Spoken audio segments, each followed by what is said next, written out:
qu'est-ce que c'est finalement que l'art sous une forme ou sous une autre? On prend la forme, encore une fois, narrative, plastique, poétique, cinématographique, etc. L'art, qu'est-ce que c'est? C'est finalement le moyen qu'a trouvé un homme ou une femme d'ailleurs pour raconter à un autre homme son rêve par lequel il révèle et constitue à la fois sa réalité intérieure, sa réalité psychique.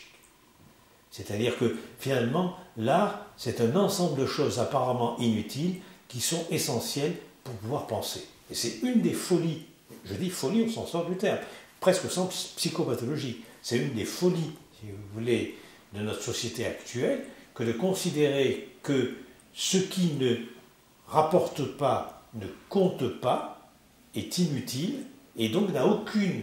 conséquence sur les autres activités. Pour faire très vite, si vous supprimez l'activité mythique, si vous supprimez l'activité rituelle, pour toute une partie de nos civilisations qui existent, il n'y a pas que la civilisation néolibérale, pour toute une partie des civilisations, vous supprimez l'agriculture, vous supprimez la technique, vous supprimez, si vous voulez, la science, vous supprimez en quelque sorte toutes les activités humaines. C'est-à-dire que c'est quand même une particularité, pourrait-on dire, de la modernité que d'avoir dissocié la pensée mythique de la pensée calculatrice, ou de la pensée technique, ou de la pensée économique. Donc, je crois qu'on n'a pas pris la mesure de ce en quoi, justement, ces pensées soi-disant de l'inutile sont essentielles pour les activités les plus utilitaires.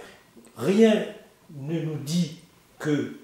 un écolier qui apprend un poème ou un écolier qui a le plaisir de raconter un roman qu'il a fabriqué, qu'il a inventé dans une narration, dans une rédaction, n'est-ce pas, à son petit copain ou à sa petite copine, rien ne dit que ça n'a pas des conséquences dans l'apprentissage même du calcul, des mathématiques, de la physique et de la chimie.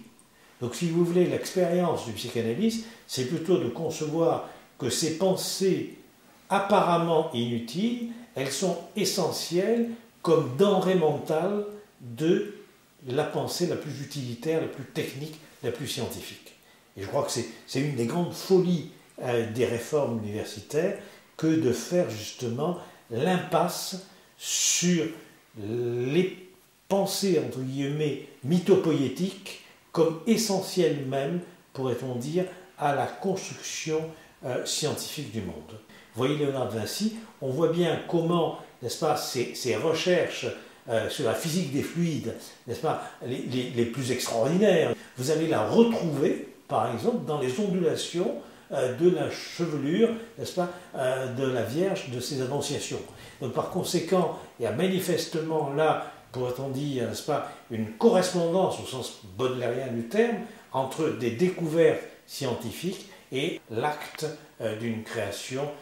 dans la peinture, par exemple. C'est une folie de notre temps que de penser qu'on peut séparer les choses et que ce qui compte, c'est d'abord la physique des fluides, c'est d'abord la pensée technique et qu'on ne perçoit pas que l'acte même de peindre des annonciations, n'est-ce pas, l'acte même, n'est-ce pas, de Léonard de Vinci dans la peinture, eh bien, elle va aussi participer, entre guillemets, à un travail intérieur qui va favoriser ces découvertes scientifiques et ces appareils et ces drôles de machines